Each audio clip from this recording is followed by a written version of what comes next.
নবীর উম্মত কুলাউড়াবাসী, সব কিছু আইন মানে কার? জোরে জোরে জোরে জোরে। আমরা কারটা মানবো? এই জন্য আল্লাহ মাহে রমজানের আসার আগে এবার রমজানের কথা বলে দিয়ে যে আল্লাহ বলেন, ইয়া আইয়ুহাল্লাযীনা আমানু কুতিবা আলাইকুমুস সিয়াম কামা কুতিবা আলাল্লাযীনা মিন ক্বাবলিকুম লাআল্লাকুম তাত্তাকুন।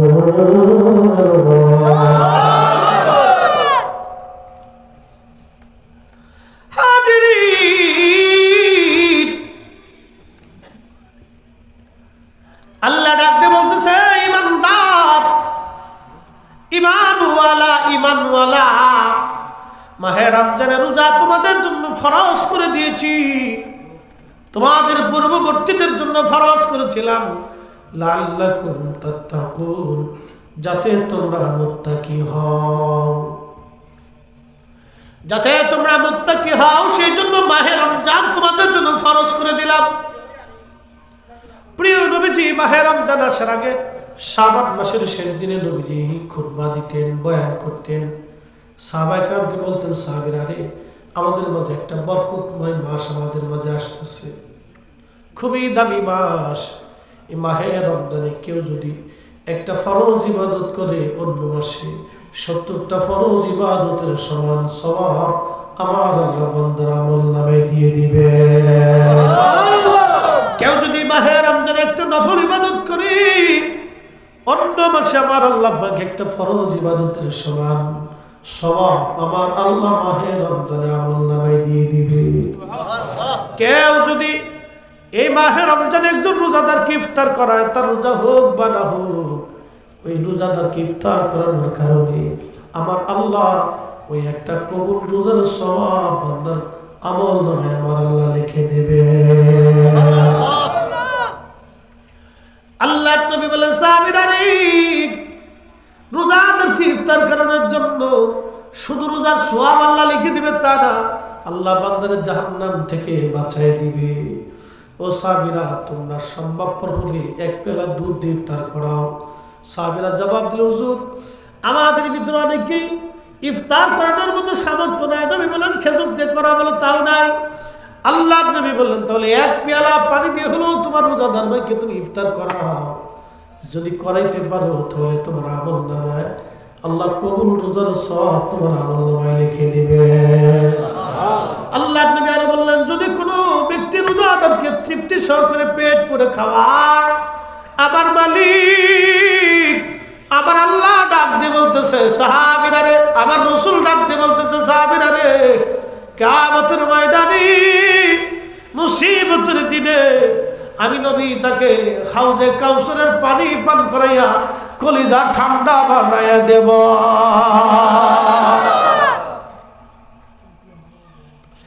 অথচ যেই দিন হাউজে কাউসারের পানি ছাড়া আর কোনো পানি থাকবে না, প্রিয় নবীজি ডেকে বলতেছে, উম্মতের আরে, ওই হাসরের মাঠে এক পেয়ালা পানি যে পান করবে, জান্নাতে যাওয়ার আগ পর্যন্ত পানির কথা তার মনে থাকবে না। শুধু কি নিজেরা ইফতার করবো না আর অন্য কাউরে খাওয়াবো? অন্য কাউরে খাওয়াবো। যাদের অর্থ করে স্বাবলম্বিত আছে, গ্রামের যদি এই দুর্বল লোক থাকে, অনেক মধ্যবিত্ত আছে, দেখা যায় যে চেহারা ভালো কিন্তু অর্থনৈতিক দুর্বলতা আছে, বোঝা যায় না। কথা কর নাকি? আসে না এরকম? মাসের ছেলেটা 10,000 টাকা বেতন পায়, সংসার চলে না, খুব কষ্ট চলে। বৃদ্ধ বাবা ভালো কিছু ইফতার করতে চায়, বৃদ্ধ মাটা আছে কিন্তু পারে না। আপনাদের এরকম যদি থাকে তাহলে তাদের গোপনে বাড়িতে কিছু দিয়ে আসবে, খুশি হবে, সন্তুষ্ট হবে। মানুষ হাদিয়া দিলেও তো সওয়াব হয়। আল্লাহ রাসূল কি বলছে? এই যে রমজান আসলে নবীজি বলছেন, ও আমার উম্মত, তোমরা খাবার যখন রান্না করো তখন ঝোল তরকারি বেশি করে রান্না করো, যাতে তোমার প্রতিবেশীরা তোমার সাথে খাইতে পারে। মারহাবা কইলেন না? প্রতিবেশীর হকের ব্যাপারে আল্লাহ নবী এতটাই সচেতন ছিলেন যে সাহাবায়ে কেরাম চিন্তা করতেছিলেন যে আল্লাহ নবী কি প্রতিবেশীর এই সম্পদের সাথে অংশীদারিত্ব বানাই দিয়ে যায় কিনা। ছেলে বাবা মারা গেলে ছেলে 2 ভাগ পায়, মেয়ে 1 ভাগ পায়। আবার প্রতিবেশীর কোনো অংশ নবীজি দিয়ে যায় কিনা। এইভাবে আল্লাহ রাসূল প্রতিবেশীদের হকের ব্যাপারে সচেতন ছিলেন। তা আমাদের দায়িত্ব কি? গ্রামবাসী, প্রতিবেশী, আত্মীয়স্বজন যদি দুর্বল থাকে, এই মাহে রমজান আসতেছে, অন্তত রোজার মাসে কিছু না কিছু গোপনে প্যাকেজ দিয়ে আসবে, কিছু সম্পদ ইফতারি কিনে কেটে গোপনে দিয়ে আসবে। আল্লাহ আমাদের প্রত্যেক তৌফিক দিক, সকলে বলে না আমিন। এগুলো করার দরকার আছে। ইসলাম তো সেটা না যে নিজে খাবেন অন্য খাবে না। ইসলাম এটা না। ইসলামের মতো এত সুন্দর ধর্ম, এত মানবিক, এত চমৎকার সৃষ্টিতে আর কোথাও খুঁজে পাবে না, কোথাও নেই। এত সুন্দর জীবন ব্যবস্থা আমার নবী দিয়ে গেলেন। রাসূল কারীমের সুন্নাহ, আল্লাহর নবী বলেন, মান হাব্বা সুন্নতি ফাকাদ হাব্বানি। যে আমি নবীর সুন্নাহকে ভালোবাসবে, সে আমি নবীকে ভালোবাসবে। ও মান হাব্বানি, যে আমাকে ভালোবাসবে, কানা মাই ফিল জান্নাহ, সে আমার সাথে সাথে জান্নাতে চলে যাবে। নিজে রোজা রাখবো, রোজাদারকে ইফতার করাবো, দরিদ্র পীড়িত মানুষের ঘরে খাবার দিব। এগুলি নবীর সুন্নাহ। এই সুন্নাত আমাদের আদায় করা বড় প্রয়োজন, বড় প্রয়োজন। 2 ব্যক্তি রাস্তায় বসে বসে কাঁদে, মনোযোগ দিন। আমাদের অবস্থা হচ্ছে কি জানেন? 2 ব্যক্তি বসে বসে রাস্তায় কাঁদে। তা জ্ঞানী লোক যাচ্ছে, তো বলতেছে, তুমি কাঁদো কেন? বলে, কাঁদতেছি ক্ষুধার যন্ত্রণায়, পেটের অভুক্ততা, অসুস্থতায় পড়ে কাঁদতেছি। আরেকজন শুধু ডাক দিয়ে বলতেছে, তুমি কাঁদো কেন? বলে, আমি কাঁদতেছি, আল্লাহ রাসূল বলছেন, এক মুসলমান আর এক মুসলমানের কান্নায় শরীক হইতে হয়, তা আমি লেগে বসে বসে কাঁদতেছি। কথা বুঝেন না? মনে হয় 2 জনে রাস্তার পাশে বসে বসে কান্দে। এক জ্ঞানী পথিক রাস্তা দিয়ে যাওয়ার সময় জিজ্ঞেস করে, তুমি কান্দো কেন? বলে, আমি অভুক্ত, ক্ষুধার যন্ত্রণা, অভাবের মধ্যে পড়ে আমি কাঁদতেছি, ক্ষুধার কারণে কাঁদতেছি, সহ্য করতে পারতেছি না। বলে, তুমি কাঁদো কেন? বলে, আমি রাস্তা দিয়ে যাওয়ার সময় দেখি উনি বসে বসে কাঁদতেছে, তো এর লেগে আমি তার পাশে বসে বসে কাঁদতেছি। বলে, তুমি কাঁদো কে? বলে, কাঁদতেছি এই জন্য আল্লাহ রাসূল বলছেন, এক মুসলমান আর এক মুসলমানের কান্নায় শরীক হইতে হয়, দুঃখে দুঃখী হইতে হয়, তো এই জন্য আমি তার পাশে বসে বসে কাঁদতেছি। আরে বেটা, উনি তো ক্ষুধার যন্ত্রণায় কাঁদতেছে, তুই ওনার খাবার দে। না, কাঁদতে দেবার রাজি আছে, তো খাওয়ান দিতে রাজি নাই। আমরা বাঙালিদের অবস্থায় ছিল তাই, আমরা কাঁদতে দিতে রাজি আছি, তোমাকে খাওয়ান দিতে রাজি নাই। এগুলো চলবে না, এগুলো বলি আল্লাহদের শিক্ষা না। আল্লাহ রাসূল আমাদেরকে শিখিয়ে দিয়েছেন, তুতঈমুত তুআম, তোমরা মানুষকে খাওয়াও। সহিহ মুসলিমের ভিতরে রাসূল কারীম বলেন, কিয়ামতের ময়দানে আল্লাহ ডাক দেবে, বান্দা আমি ক্ষুধার্ত ছিলাম, তুমি আমাকে খাইতে দাও নাই কেন? একসাথে বলবেন আল্লাহু আকবার। বান্দা ডাক দিয়ে বলবে, রব বলো কি? তুমি তো নিজেই রাজ্জাক, তুমি তো নিজেই কোরআনে বলছো, তারজুকু মান তাশাউ বিগাইরি হিসাব। তুমি তো কোরআনে বলেছো, তুমি তো কোরআনে বলেছো, তুমি বিগাইরি হিসাব, হিসাব ছাড়া রিজিক তুমি বান্দার দাও। আল্লাহ, তুমি এখন মুক্ত ছিলা, বলো কি? রাত ডাক দিয়ে বলবে, বান্দারে তোমার প্রতিবেশী ক্ষুধার্ত ছিল, তুমি যদি তারে খাবার খাওয়াইতে, তাহলে আমি আল্লাহ সেই দিন ক্ষুধার খাবার খাওয়ানো হয়ে যাইত। বান্দা, আমি অসুস্থ ছিলাম, তুমি আমার সেবা করো নাই। রব্বুল আলামিন বলো কি? তুমি তো নিজেই শাফি, শেফাদানকারী। আল্লাহ, তুমি কখন আবার অসুস্থ ছিলে? বলে, বান্দারে আমি অসুস্থ ছিলাম, তুমি যদি সেই দিন তোমার প্রতিবেশী অসুস্থ, তোমার আত্মীয় অসুস্থ, টাকার অভাবে তারা চিকিৎসা করতে পারে নাই, তুমি যদি সেই দিন চিকিৎসা করাইতা, আমি মালিক, আমি আল্লাহ চিকিৎসা করানো হয়ে যাইত। আল্লাহ, আমাদের দেশের সিস্টেম হলো উল্টে। অ্যাক্সিডেন্ট যদি হয়, দেখবেন রাস্তাঘাটে অ্যাক্সিডেন্ট হলে অনেকেই রুগীর ওই অসুস্থ ব্যক্তির হসপিটালে নেওয়ার আগে পকেট হাতায়। হ্যাঁ, কি কথা কর না কেন? অনেকে পকেট হাতায়, দেখি কি পরিমাণে মাল আছে, মোবাইল টোবাইল পকেট টকেট হাতে নিয়ে চলে যায়। রোড অ্যাক্সিডেন্ট হলে এরকম হয়, বাড়িতে আগুন লাগলে এরকম হয়েছে, মাল সামানা কে নিয়ে গেছে আর খোঁজ নেই। ওই যে ঢাকায় মার্কেটে আগুন লাগলো, কার দোকানের মাল কে নিয়ে গেছে কোনো খোঁজ খবর নেই। চোরে চোরে দেশ ভুলে গেছে একবারে। বিপদের সময় চোরের অভাব।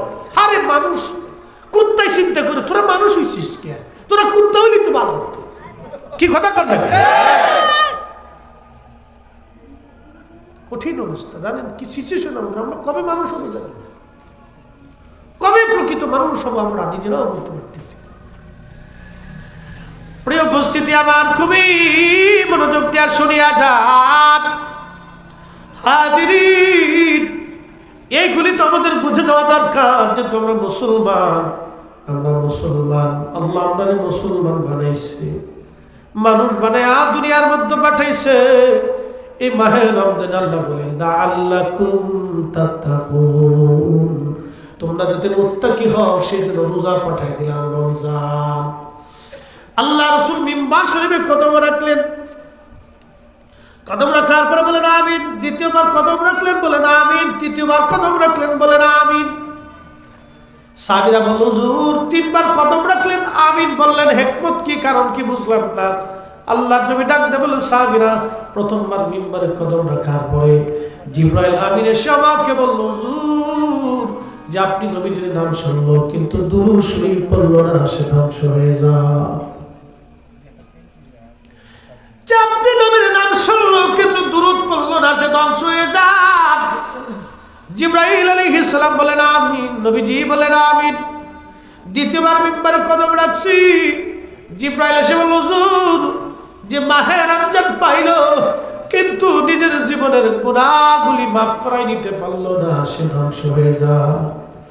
যে মাহে রমজান পাইলো কিন্তু নিজের জীবনের গুনাহ মাফ করাইতে পারলো না, যে মাহে রমজান পাইলো কিন্তু নিজের জীবনের গুনাহ মাফ করাই নিতে পারলো না, সে ধ্বংস হয়ে যায়। এই জন্য মাহে রমজান আসতেছে আমাদের মাঝে, মাহে রমজান আর কয়েকটা দিন পরে মাহে রমজান। এটা এমন একটা দামি মাস, আল্লাহ বলেন শাহরু রমাদানাল্লাযী উনজিলা ফীহিল কুরআন। এই মাহে রমজানে আমি মালিক কুরআন শরীফ নাযিল করেছি। আল্লাহ রাসূল বলেন ও আমার উম্মতরা রে, ঈমান ইহতিসাবের সাথে যে মাহে রমজানে রোজা রাখবে, ঈমান ইহতিসাবের সাথে যে মাহে রমজানে রোজা রাখবে। বলে হুজুর এটা আবার কেমন? কেউ যদি রোজা রাখলো কিন্তু মিথ্যা কথা বললো, সে সারাদিন না খেয়ে থাকলো, কোনো লাভ হলো না, সে শুধু ক্ষুধার্তই থাকবে কিন্তু বেনিফিট আসবে না। মাহে রমজান আসার পরে রোজা রাখলো, মিথ্যা বলা যাবে না। রোজা রাখার পরে ফায়সা কথা বলা যাবে না, বকাবাজি গালিগালাজ করা যাবে না। রোজা রাখার পরে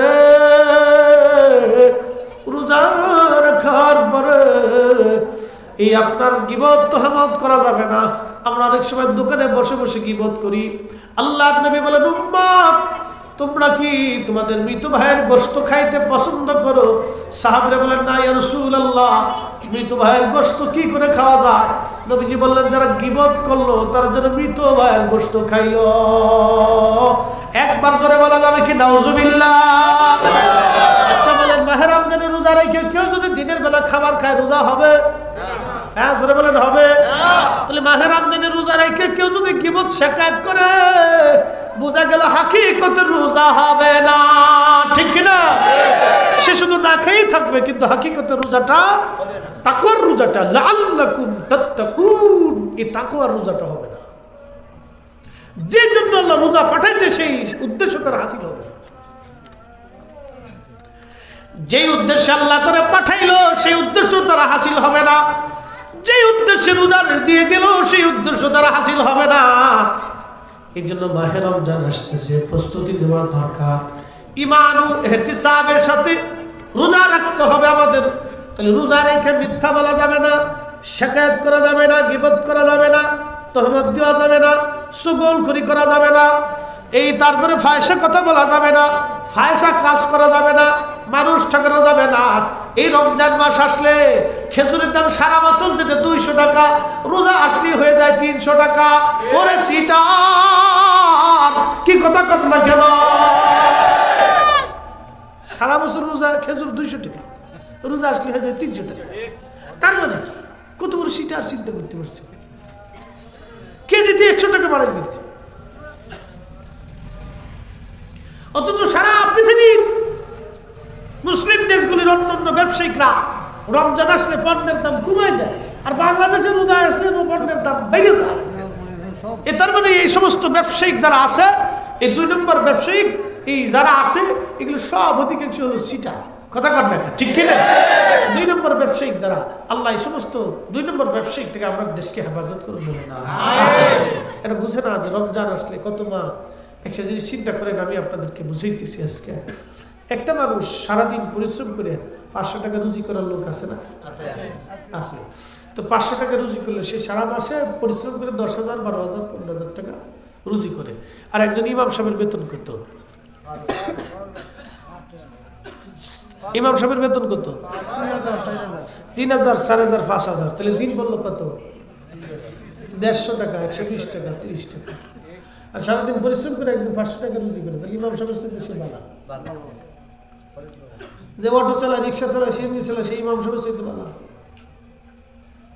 পরিসংখ্যান বুঝাই দিয়ে গেলাম, বুঝে যাবেন আপনারা। মনোযোগ দেন, কথাগুলি শুনে যাবেন আপনারা। ইমামরা ঠগায়েন না, ইমাম ঠগায় কেউ বেহেশতে যাইতে পারত না।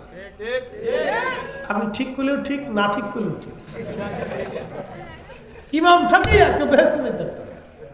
বলে ওদের কারণ কি বুঝায়? বিড়ির দাম কত? একটা বিড়ির দাম কত? 5 টাকা। আচ্ছা, একজন প্রত্যেক দিন কয়টা বিড়ি খায়? 20 টাকায় পেলা। আচ্ছা, 10টায় ধরলাম তো 5 টাকা করে হলে কত হয়? 50 টাকা। মাসে গেল 1500 টাকা। এই লোকেরা যদি কোন ইমাম সাহেবের বেতন পাবো 200 টাকা দেন, কেশিয়ারের জুতা শেষ, টাকা দেয় না। বিড়ি খা, বিড়ির পিছনে গেল, এই পানের পিছনে গেল, সার পিছনে গেল, খালি ইমাম সাহেবেরটা হলো না।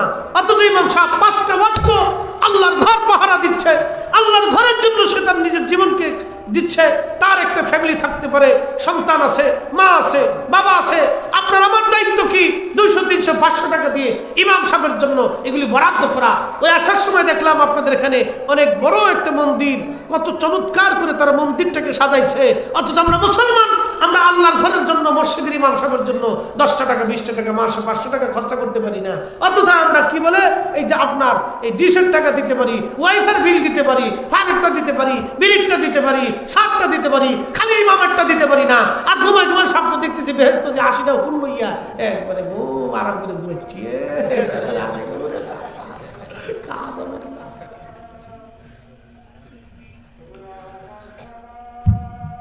প্রিয় উপস্থিতি, তাহলে ইমাম সাহেবের জন্য বরাদ্দ করা লাগবে কিনা? জোরে বলে লাগবে।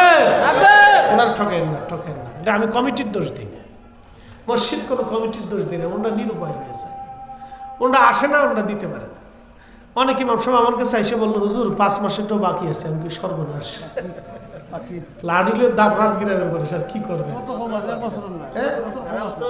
1 বছর বাকি, সর্বনাশ। ওই গ্রামের মানুষ মরে যাওয়া আছে, এটা আত্মহত্যা। এই গ্রামের মানুষ মরে যাওয়া উচিত যে ইমাম সাহেবের 1 বছর বাকি রাখছে। না বাবা, যেগুলো করেন না, এগুলো অন্যায়, অন্যায়। আমরা যদিও হাসি হাসি বলতেছি, আমরা আলাদা কি করব? এটা অনেক কষ্ট, এগুলি করবেন না আপনারা। 10 জনে মিলে যদি 200 টাকা করে দেন, তাহলে 2000 টাকা এসে যায়। 300 টাকা করে দিলেও 3000 টাকা আসে, 500 টাকা করে দিলেও 5000 টাকা চলে আসে। তারপরে ইমাম সাহেবের টাকাটা দিয়ে দিবেন। ওনারা পরিশ্রম করে, আপনার মসজিদে থাকার কারণে উনি অন্য কোনো কাজ করতে পারেন, এটা ভালো ব্যবসা করার সুযোগ নাই, বিদেশ যাওয়ার সুযোগ নাই, তারপরে অন্য কিছু করতে। আর ইমাম সাহেবরা তো অন্য অন্য জায়গার থেকে আইসা আপনাদের মসজিদে থাকে। এমনও সিস্টেম নাই যে আপনাদের একটা ধান খেত, জমি খেত করবে, সে করবে, কারণ ওনার দেশ তো এটা না। এই জন্য আপনারা ওনাদের বেতনটা বা অর্থটা আপনারা দিয়ে দিবেন, কষ্ট দিবেন না। আল্লাহ সকলকে তৌফিক দিক। সকলে বলে না আমি। আল্লাহর পথে যেটা খরচা করবেন, এই টাকাটা নষ্ট হবে না ভাই, নষ্ট হবে না। ওনার স্ত্রী থাকে, সন্তান থাকে, বাবা মা থাকে, তারা প্রতীক্ষায় থাকে, কষ্ট দিবেন না, তারা প্রতীক্ষায় থাকে। শোনেন, একটা কথা বলি, আল্লাহ যারা সম্পদ দেয়, গরিব মানুষকে তার দিকে ঝুঁকায় দেয়। কথাক্ষণ ঠিক কিনা? ঝুঁকায় দেয়। গরিব মানুষকে তার দিকে আল্লাহ ঝুঁকায় দেয়। আল্লাহ পরীক্ষা করে দেখি বান্দা দেয় কিনা। ইমাম সাহেব আপনাদের জন্য একজন পরীক্ষা। আল্লাহ আপনাদের জিম্মায় ওনারে দিয়ে দিচ্ছে। উনি কিন্তু আল্লাহর পক্ষ থেকে এই গ্রামবাসীর জন্য আপনাদের জিম্মায় আল্লাহ ওনারে পাঠাইছে যে আমার এই বান্দাটা আমার ঘর পাহারা দিচ্ছে, দেখি আমার ওই গ্রাম বান্দারা আমার বান্দার জন্য কিছু করে কিনা। আল্লাহ আপনাদের গ্রামের জন্য ইমাম সাহেব আল্লাহ আপনাদের পক্ষ থেকে তার জিম্মায় আপনাদের জিম্মায় দিয়ে দিচ্ছে, বুঝছেন? এই জন্য কষ্ট দিবেন না। আমি জানি অনেকের অর্থনৈতিক দুর্বলতা আছে, যাদের দুর্বলতা আছে তারা কম দিক, যাদের সবলতা আছে তারা বেশি দিক, হয়ে যাবে ইনশাআল্লাহ। প্রিয় উপস্থিতি, খুব মনোযোগ দেন। এই মাহে রমজান কি জন্য আসছে? আল্লাহ কুন তাত্তাকুন, আমরা যাতে মুত্তাকি হই, তাকওয়াশীল হই। এই যে রমজান, কিছু খাবে কেউ খাবে কেউ খাবে না তা হবে না। সুষম বন্টন, গরিবদের কাছে ধনীদের পক্ষ থেকে রুটি রিজিক পাঠানো। আমার দেশের হাজার হাজার কোটি টাকার মালিক আছে, পয়সা অর্থ খরচ করার জায়গা হইতে পায় না, কিন্তু আবার আমার দেশের হাজার হাজার হাজার হাজার লক্ষ লক্ষ গরিব মানুষ আছে মাহে রমজানে ভালো কিছু বাজার করে ইফতার করার সামর্থ্য রাখে না। কি কথা কর নাকি? আছে না? না আছে। আমি সেই কথাই বলছিলাম যে পণ্য সামগ্রীর দাম যদি মাহে রমজানে বাড়ানো হয়, ব্যবসায়িকরা যদি সিন্ডিকেট করে পণ্য সামগ্রীর দাম বাড়ায়, চোখের পানি কার ঝরে জানেননি? গরিব মানুষ আছে সমাজে যারা সন্তানটা রমজান আসলে ভালো খাইতে মন চায়, ধনীর বাড়িতে 2-4-10 পদের ইফতার আয়োজন হলো, বাজার পুরো তৈরি করার পরে ওই বাচ্চাটার মনে বড় দুঃখ, মা আমার আজকে এটা খাওয়াইতে হবে সেটা খাওয়াইতে হবে। একটা নারী এমনও আছে সারাদিন পরিশ্রম করে 200-300-400 টাকা রুটি রুজি করে, 3-4টা বাচ্চা আছে তার, স্বামী মারা গেছে অথবা স্বামী তালাক দিয়ে চলে গেছে, কিন্তু এই নারীর জিম্মায় 2-3টা সন্তান করবে কি? উপায় কি তার? তখন ওই নারী বাজারে যাইয়া চোখের পানি ছেড়ে ছেড়ে ফেলায়, কান্দে, বলে আল্লাহ কি করে আমি এখন বাজার করব? যারা সিন্ডিকেট করে পণ্যের দাম গুলি বাড়ায়, এই চোখের পানি কিয়ামতের ময়দানে তাদের হিসাব দিতে হবে কড়াই গন্ডা। কথা বল না কেন? কোরআনকে যদি সত্য মনে করে থাকেন তো মালিক ইয়াউমিদ্দিন, সৃষ্টির মালিক যিনি, বিচার দিনের মালিক তিনি, দুনিয়াতে রিজিকের ফয়সালা করেন যিনি, কিয়ামতের ময়দানে কড়াই গন্ডায় হিসাব নেবেন তিনি। কি কথা বলুন, ঠিক না? এই গরিব মানুষের চোখের পানি যারা নিবৃত্তে ঝরায় কিয়ামতের ময়দানে কঠিন হাসরের দিনে তারা কত কঠিন বছর আল্লাহর আদালতে দাঁড়ায় থাকা লাগবে, তার হিসাব নাই।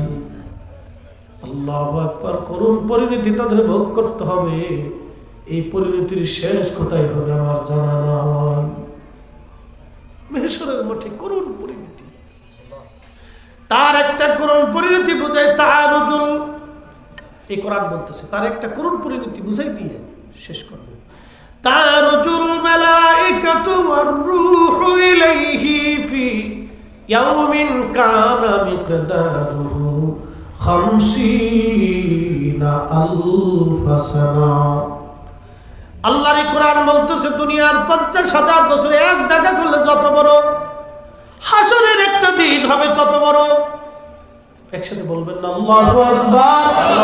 দুনিয়ার 50,000 বছর এক জায়গা করলে যত বড়, হাসরের একটা দিন হবে তত বড়।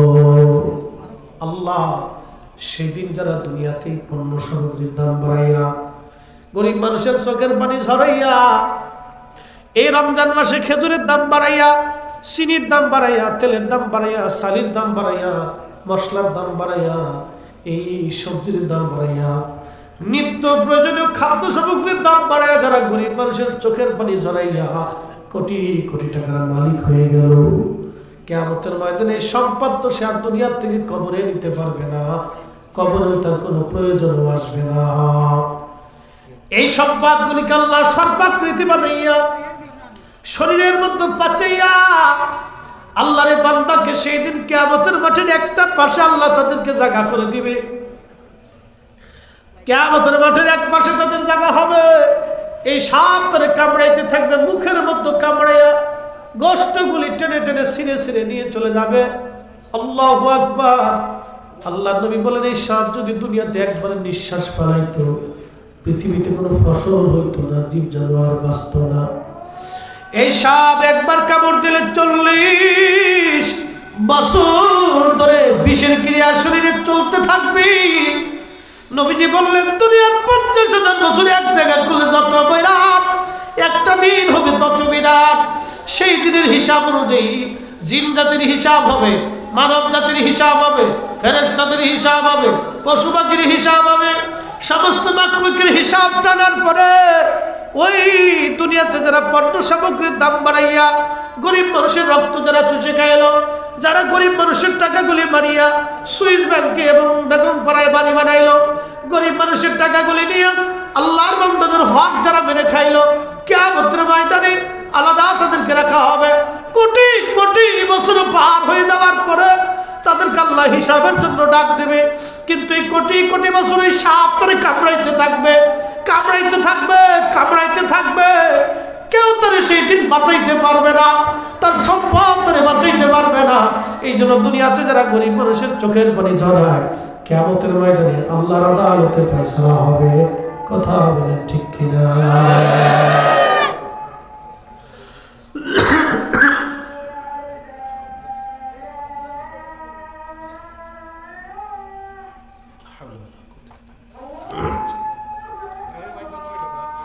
না শেষ